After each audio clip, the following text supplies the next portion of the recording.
Hello friends. आज हम लोग मध्य प्रदेश की भौगोलिक संरचना के बारे में जो है डिस्कस करेंगे, जो कि काफ़ी इंपॉर्टेंट है। और ये जो एमपीसीके मैं आप लोगों को करवा रहा हूँ, यानी भौगोलिक संरचना से रिलेटेड, जो कि काफ़ी इंपॉर्टेंट है। और इनसे रिलेटेड जितने भी फैक्ट्स बताऊंगा वो भी जो है आप लोग याद रखिएगा, जो कि मोस्ट इंपॉर्टेंट्स होंगे। आप लोग जो है इसे नोट भी कर सकते हो, जो कि काफ़ी इंपॉर्टेंट्स है। और ये टॉपिक आपको पसंद आता है तो अपने दोस्तों के साथ भी शेयर कीजिएगा इस वीडियो को, ताकि उन लोगों की भी जो है हेल्प हो सके। तो चलिए फर्स्ट क्वेश्चन की ओर चलते हैं। निम्न में से किस क्षेत्र में गोंडवाना काल की जो चट्टानें मिलती है दोस्तों? तो निम्न क्षेत्र में कौन सा ऐसा क्षेत्र है दोस्तों जहाँ पे जो है गोंडवाना काल की जो है चट्टानें मिलती है दोस्तों? तो ये जो सतपुड़ा का क्षेत्र है, याद रखिएगा। सतपुड़ा के क्षेत्र में जो है दोस्तों गोंडवाना जो काल की जो चट्टानें वो यहाँ पर पाई जाती हैं। और ये जो गोंडवाना क्रम की चट्टान है दोस्तों, इसमें जो है कोयला प्राप्त किया जाता है। यानी इसमें जो है कौन सा खनिज जो है प्राप्त किया जाता है? तो इसमें जो है कोयला कोयला जो खनिज दोस्तों यहाँ से जो है प्राप्त किया जाता है। और सबसे ज़्यादा जो कोयला दोस्तों सोहागपुर वाले क्षेत्र में पाया जाता है। याद रखिएगा, सोहागपुर वाले क्षेत्र में पाया जाता है। उसके बाद में सिंगरौली में भी जो है दोस्तों कहा जाता है यहाँ पे सिंगरौली में कि यहाँ पे जो है कोयले की 135 मीटर जो है मोटी परत जो है कोयले की चट्टान जो है यहाँ पे पाई जाती है। इसीलिए जो है दोस्तों जो है सिंगरौली को जो है ऊर्जा राजधानी में जो है कहा जाता है। तो ये सभी पॉइंट से याद रखिएगा। अगला क्वेश्चन देखते हैं। बालाघाट जिले में पाए जाने वाले जो धारवाड़ सेल समूह, बालाघाट जिले में पाए जाने वाले जो धारवाड़ सेल समूह किस सीरीज की संज्ञा दी गई दोस्तों इसे? तो इन्हें जो है सकोली सीरीज की जो है वह संज्ञा दी गई है, याद रखिएगा। और इस धावा क्रम की चट्टानों से जो है दोस्तों याद रखिएगा तांबे उत्पादन किया जाता है, याद रखिएगा। और मध्य प्रदेश में नहीं बल्कि भारत में भी प्रथम स्थान पर जो है तांबे का उत्पादन किया जाता है दोस्तों, याद रखिएगा। और ये तांबा जो है बालाघाट जिले में जो है इसका उत्पादन किया जाता है। किस में उत्पादन किया जाता है? तो ये बालाघाट जिले में जो है इसका उत्पादन किया जाता है। और ये जो तांबा दोस्तों, इसकी अगर हम लोग बात करें तो ये जो है मलाजखंड खदान दोस्तों बालाघाट ज़िले में, यहाँ से जो है इसका उत्खनन जो है वो किया जाता है। ठीक है, तो याद रखिएगा। और यही बालाघाट ज़िले की अगर हम लोग बात करें तो यहाँ पे जो है भरवेली खदान है दोस्तों, जहाँ से जो है मैंगनीज का भी उत्पादन किया जाता है। किसका उत्पादन किया जाता है? तो मैंगनीज का भी उत्पादन किया जाता है, आप लोग याद रखिएगा।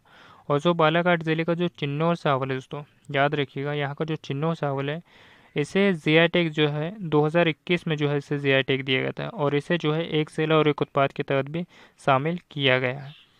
अगला क्वेश्चन देखते हैं, यानी थर्ड क्वेश्चन। निम्न में से किसमें जबेरा गुंबद स्थित है? और ये एमपी फॉरेस्ट गार्ड का जो पेपर हुआ था 2015 में, ये क्वेश्चन से जो है उस समय पूछा गया था। तो जबेरा का जो गुंबद है वो कहाँ पर स्थित हो? तो ये कंगार घाटी में स्थित है। ठीक है, नेक्स्ट क्वेश्चन देखते हैं। अविभाजित मध्य प्रदेश को जो है वो कितने प्राकृतिक भागों में जो है बांटा गया है दोस्तों? जो कि अविभाजित की बात कर रहे हैं दोस्तों, है ना। तो अविभाजित मध्य प्रदेश को जो है कितने भागों में जो है बांटा गया है? तो ये 9 भागों में बांटा गया है दोस्तों। तो इसकी थोड़ी डिटेल से देख लेते हैं कि जो 9 भागों में किस प्रकार जो है इसे बांटा गया था। तो वर्ष 2000 में मध्य प्रदेश का विभाजन कर दिया गया दोस्तों। याद रखिएगा, जब 2000 में जो है मध्य प्रदेश का विभाजन हुआ था तो इस समय जो नया छत्तीसगढ़ राज्य बन गया था। याद रखिएगा, इस समय जो है छत्तीसगढ़ राज्य जो है बना दिया गया था। और विभाजन से पूर्व मध्य प्रदेश में जो है 9 प्राकृतिक भागों में जो है इसे बांटा गया था, याद रखिएगा। और अभी वर्तमान में जो है दोस्तों इसे 7 भागों में जो है बांटा गया है। जैसे कि मध्य प्रदेश की अगर हम लोग बात करें तो यहाँ पे जो है मध्य भारत का पठार स्थित है, बुंदेलखंड का पठार स्थित है, मालवा का पठार स्थित है, और रीवा पन्ना का पठार, और नर्मदा सोन घाटी भी जो है यहाँ पर स्थित है, और सतपुड़ा का मैकल श्रेणी भी जो है यहाँ पर स्थित है, और बघेलखंड का पठार। तो यानी 7 जो है यहाँ पे स्थित है, और इसके पूर्व जो है 9 स्थित है। लेकिन आपसे ये पूछ ले कि 2000 पूर्व से पहले जो है मध्य प्रदेश में जो अविभाजित जो प्राकृतिक भागों में जो है बांटा गया था, तो मध्य प्रदेश को 9 भागों में बांटा गया था। ठीक है, लेकिन विभाजन के बाद में अगर आपसे पूछे दोस्तों तो आप कितना बताओगे? 7 बताओगे। ठीक है, अभी तो ये क्वेश्चन को आप लोग जो है क्वेश्चन के अनुसार जो है वो आप डिस्कस कर सकते हो। ठीक है, जो कि मैंने आपको सारे फैक्ट्स जो है क्लियर कर दिए। अगला क्वेश्चन देखते हैं, पांचवा क्वेश्चन। अपर गोंडवाना शैल समूह यानी सतपुड़ा का क्षेत्र जो है वो किस नाम से पुकारा जाता है? तो ये चौगाना और जबलपुर स्तर, याद रखिएगा, यानी सी ऑप्शन जो हमारा राइट हो जाएगा। अगला क्वेश्चन देखते हैं, निम्न में से उस विशेष सेल को छाटिए जो कैमूर, रीवा, भांडेर सीरीज में बांटी गई दोस्तों। तो इसकी अगर हम लोग बात करें, उस सेल समूह को छाटना है दोस्तों जो कि कैमूर, रीवा, भांडेर सीरीज, यानी भांडेर सीरीज और कैमूर रीवा, इन दोनों को जो है दोस्तों बांटी गई है। तो किस में बांटी गई है ये? तो अपर विंध्यान में बांटी गई। याद रखिएगा, जो बी ऑप्शन है हमारा राइट हो जाएगा। अगला क्वेश्चन देखते हैं, यानी अगले क्वेश्चन की अगर हम लोग बात करें, 7वां क्वेश्चन, निम्न में से गंगा तथा नर्मदा का जल विभाजक माना जाता है। तो जो गंगा और नर्मदा का जो जल विभाजक माना जाता है दोस्तों, तो किसे माना जाता है? तो इसकी अगर हम लोग बात करें, तो ये जो कैमूर कंगार है और जो भांडेर कंगार है, इन दोनों को जो है दोस्तों गंगा और नर्मदा, गंगा और नर्मदा का विभाजक, जल विभाजक माना जाता है दोस्तों, विभाजक माना जाता है। ठीक है, जल विभाजक जो है माना जाता है। ठीक है, तो इसका जो ऑप्शन है मैंने सी ऑप्शन से जो है वो राइट हो जाएगा। अगला क्वेश्चन देखते हैं, पन्ना की प्रसिद्ध हीरा खदानी, यानी जो पन्ना की प्रसिद्ध हीरा खदानी निम्न में से किस सीरीज के अंतर्गत आती है? और MPPSC 2016 में जो है क्वेश्चन पूछा गया था दोस्तों, याद रखिएगा। ये जो पन्ना प्रसिद्ध है, यानी जो हीरा की खदानी है यहाँ पे, तो ये किस सीरीज के अंतर्गत आती है दोस्तों? तो ये बिजावर सीरीज के अंतर्गत आती है, और काफ़ी वेरी वेरी इंपॉर्टेंट से क्वेश्चन है दोस्तों, याद रखिएगा।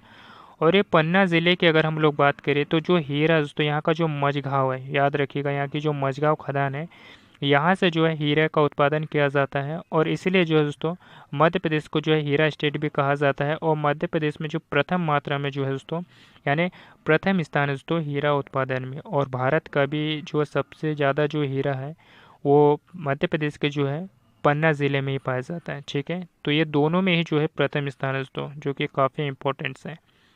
नेक्स्ट क्वेश्चन देखते हैं, यानी अगला क्वेश्चन 9th क्वेश्चन की अगर हम लोग बात करें, निम्न में से कौन सा कथन जो है वो सही है? तो हमें देखना है दोस्तों कि इसमें से जो है कौन सा कथन जो है सही है। तो चलिए पहला क्वेश्चन से देखते हैं, लोअर गोंडवाना, पेंच घाटी एवं मोहपानी का कोयला क्षेत्र जो है पाए जाते हैं। तो याद रखिए दोस्तों, जो गोंडवाना की अगर हम लोग बात करें, जो लोअर गोंडवाना है और जो पेंच घाटी और जो मोह पानी वाला जो क्षेत्र है, यहाँ पे जो कोयला जो है बहुत ही अधिक मात्रा में पाया जाता है, याद रखिएगा। और एक नाम मैं आप लोगों को और बता देता हूँ, सिंगरौली। सिंगरौली में जो भी जो है दोस्तों कहा जाता है यहाँ पे कि 135 मीटर जो है कोयले की मोटी परत है। तो यहाँ पे भी जो है दोस्तों कोयला पाया जाता है, और इसीलिए सिंगरौली को जो है दोस्तों ऊर्जा की राजधानी में जो है कहा जाता है। ठीक है, उसके बाद में जो सोहागपुर वाला जो क्षेत्र है, सोहागपुर वाला जो क्षेत्र है, यहाँ पे भी जो है कोयला बहुत ही अधिक मात्रा में पाया जाता है। तो ये सारे पॉइंट से याद रखिएगा। ठीक है, नेक्स्ट पॉइंट से देखते हैं, तो ये पॉइंट से हमारा राइट हो जाएगा। गोंडवाना चट्टाने और सोन जो महानदी घाटी जो है फैली हुई है, जो गोंडवाना चट्टाने हैं और जो सोन और जो महानदी घाटी दोस्तों, इनकी अगर हम लोग बात करें, तो यहाँ पे जो है कोयला जो है यहाँ पे भी पाया जाता है। और ये जो है, और जो गोंडवाना चट्टाने हैं ये महानदी में जो है फैली हुई है। तो ये दोनों ही ऑप्शन से जो हमारे राइट हो जाएंगे। तो ए और बी, यानी 1 और 2 ऑप्शन से जो हमारे राइट हो जाएंगे। अगला क्वेश्चन देखते हैं, भूवैज्ञानिक दृष्टि से मध्य प्रदेश का जो भाग है वो कौन सा है? और ये MPPSC 2016 में जो है क्वेश्चन पूछा गया था। तो मध्य प्रदेश का जो भाग है दोस्तों, तो ये गोंडवाना लैंड का भाग है मध्य प्रदेश। नेक्स्ट क्वेश्चन देखते हैं, यानी 11वां, निम्नलिखित में से कहाँ धावा क्रम की चट्टानें नहीं पाई जाती है? तो निम्नलिखित में से कहाँ पर जो है दोस्तों धावा क्रम की जो चट्टानें हैं वो नहीं पाई जाती हैं? तो ये रीवा में, याद रखिएगा। अगला क्वेश्चन देखते हैं, मध्य भारत के पठार स्थित, यानी जो मध्य भारत का पठार है वो कहाँ पर है दोस्तों? तो इसकी अगर हम लोग बात करें, तो ये जो है मालवा के पूर्वोत्तर में, याद रखिएगा। यानी मध्य प्रदेश का जो पूर्वी भाग है दोस्तों, यहाँ पे जो है मध्य भारत का पठार यानी मालवा का पठार स्थित है। ठीक है, और मालवा के पठार में जो दोस्तों 18 ज़िले आते हैं, और ये सबसे बड़ा पठार है। और यहाँ पे जो काली मिट्टी है यहाँ बहुत ही अधिक मात्रा में पाई जाती है, जो कि कपास के लिए काफ़ी उपयुक्त मानी जाती है। और इस काली मिट्टी का जो pH होता है वो 7.5 से अधिक होता है। ये पॉइंट से भी याद रखिएगा। और इस मालवा पठार की कुछ चोटियाँ हैं, जो कि सबसे ऊंची चोटी की अगर हम लोग बात करें तो सिगार चोटी है। इसकी ऊंचाई जो है दोस्तों 881 मीटर है। और दूसरे नंबर की चोटी है दोस्तों जो कि जनापौर चोटी है, इसकी ऊंचाई जो है 854 मीटर है। तीसरे नंबर पे आती है धजारी चोटी जो कि 810 मीटर जो है इसकी ऊंचाई है। चौथे नंबर पे आती है गोमनपुर चोटी, याद रखिएगा, जो कि मालवा पठार की चौथी चोटी है और इसकी ऊंचाई जो है 510 मीटर जो इसकी ऊंचाई है। और ये चार ही चोटियाँ दोस्तों क्रम वाइज मैंने आप लोगों को बता दी है, आप लोग याद रखिएगा, जो कि मोस्ट इंपॉर्टेंट है। अगला क्वेश्चन देखते हैं, यानी नेक्स्ट क्वेश्चन की अगर हम लोग बात करें 13वां क्वेश्चन, निम्न में से पूर्वी पठार कहा जाता है। तो ये जो पूर्वी पठार दोस्तों अभी आप लोगों को बताया, जो कि पूर्वी पठार दोस्तों कौन सा कहा जाता है, तो ये तो जो बघेलखंड वाला पठार है दोस्तों याद रखिएगा, इसे जो है पूर्वी पठार कहा जाता है। और जो मालवा का पठार है इसे जो है पश्चिमी पठार कहा जाता है, याद रखिएगा। और जो रीवा पन्ना का पठार है इसे उत्तर पूर्वी पठार भी कहा जा सकता है। ठीक है, तो ये सारे पॉइंट से याद रखिएगा।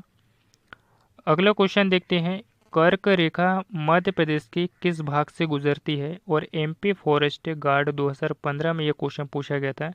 जो कर्क रेखा है दोस्तों ये मध्य प्रदेश के जो है किस भाग से होकर गुजरती है दोस्तों, तो ये मध्य भाग से होकर गुजरती है। याद रखिएगा, जो मालवा का पठार है दोस्तों, याद रखिएगा, जो मालवा का पठार है इसके मध्य भाग से होकर जो दोस्तों ये कर्क रेखा जो है गुजरती है। ठीक है, और मध्य प्रदेश के जो है 14 जिलों से होकर गुजरती है। ठीक है, और जो भारत के जो है कितने राज्यों से होकर गुजरती है कर्क रेखा, तो भारत के जो है 8 राज्यों से होकर गुजरती है। ये सभी पॉइंट्स आप लोग याद रखिएगा। अगला क्वेश्चन देखते हैं, मध्य प्रदेश में कौन सी अक्षांश रेखा गुजरती है। तो मध्य प्रदेश में अगर हम लोग बात करें दोस्तों तो ये कर्क रेखा गुजरती है और ये मध्य प्रदेश के जो है वो 14 जिलों से होकर गुजरती है। अगला क्वेश्चन देखते हैं, मध्य प्रदेश में संपूर्ण कोयला जो है दोस्तों किस चट्टानों से प्राप्त होता है। तो जो कोयला है दोस्तों इसकी अगर हम लोग बात करें तो जो गोंडवाना क्रम की जो चट्टानें है दोस्तों, गोंडवाना क्रम की जो चट्टानें हैं इससे जो है कोयला जो है प्राप्त किया जाता है। लेकिन मैं आप लोगों को बता दूं कि इसमें और भी जो है छोटी छोटी चट्टानें पाई जाती है दोस्तों, जो कि टर्सियरी, याद रखिएगा, टर्सियरी चट्टानों से भी जो है दोस्तों कोयला प्राप्त किया जाता है। नेक्स्ट क्वेश्चन देखते हैं, मध्य प्रदेश में मालवा को कहा जाता है। तो मालवा को जो है क्या कहा जाता है दोस्तों, तो गेहूं का भंडार जो है मालवा को कहा जाता है। नेक्स्ट क्वेश्चन देखते हैं, निम्नलिखित में से कथनों पर विचार कीजिए। निम्नलिखित में से आपको जो कथन है दोस्तों इस पर विचार करना है और इसमें बताना है आप लोगों को कि जो कौन सा कथन है वो सही है।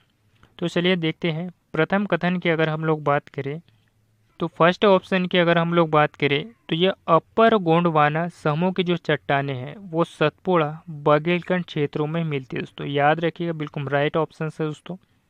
सतपुड़ा में चौगान और जबलपुर के स्तर के नाम से भी जाना जाता है, यानी इनको जो है दोस्तों जो सतपुड़ा में चौगान और जबलपुर में स्तर के नाम से जाना जाता है दोस्तों, तो ये भी ऑप्शन जो हमारा राइट हो जाएगा।